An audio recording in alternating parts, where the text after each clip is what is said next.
जनगणना 2027 अब पूरी तरह डिजिटल हो गई है। हमारी जनगणना हमारा विकास थीम के साथ पहली बार आपको घर बैठे 7 मई से 21 मई तक स्वगणना सेल्फ एन्यूमरेशन की सुविधा दी गई है। आपको बस पोर्टल पर मोबाइल नंबर और ओटीपी के जरिए पंजीकरण करना है। खास बात यह है कि एक नंबर से एक ही परिवार का पंजीकरण होगा, जिसे आप देश के किसी भी कोने से अपनी भाषा में पूरा कर सकते हैं। इसमें मैप पर लोकेशन मार्क करने और मकान से जुड़े 33 सवालों के जवाब देने की सुविधा है। जो लोग खुद जानकारी नहीं भर पाएंगे, उनके लिए 22 मई से 20 जून तक प्रगणक इन्यूमरेटर्स घर घर आकर सत्यापन और डेटा दर्ज करने का काम करेंगे। यह प्रक्रिया पूरी तरह सुरक्षित और सरल है। किसी भी सहायता के लिए हेल्पलाइन 1855 या पोर्टल पर मौजूद चैटबॉट का उपयोग किया जा सकता है।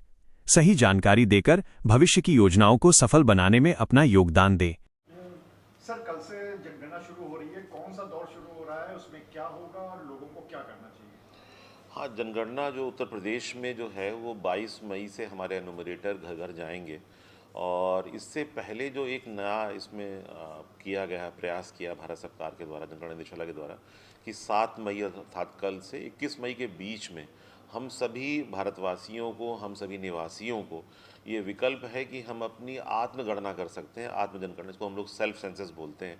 इसके लिए जो हमारा पोर्टल है उसमें se.census.gov.in में, उस पोर्टल में जाके हम लॉगिन करेंगे।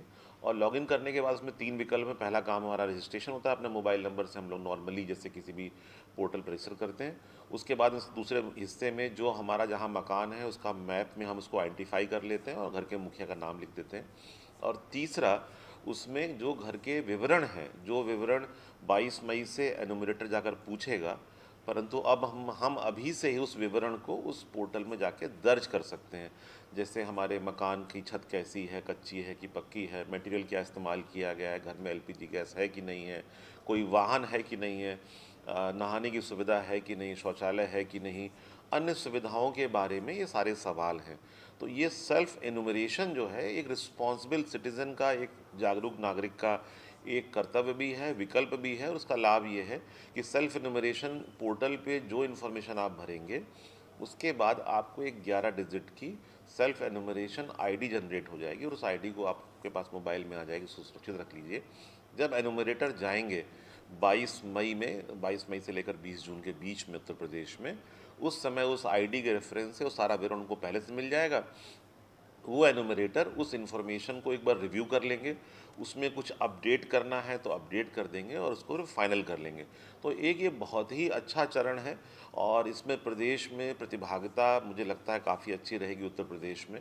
और 7 मई से इसका शुभारंभ जो है पूरे प्रदेश में एक साथ कल होगा। सर, इस संबंध में एक पत्र भी आपके तरफ से जारी किया गया था और संभवतः पहली बार ऐसा हुआ कि कनपुरिया भाषा में आपने पत्र जारी किया, तो उसके संबंध में कुछ बताएं। कनपुरिया भाषा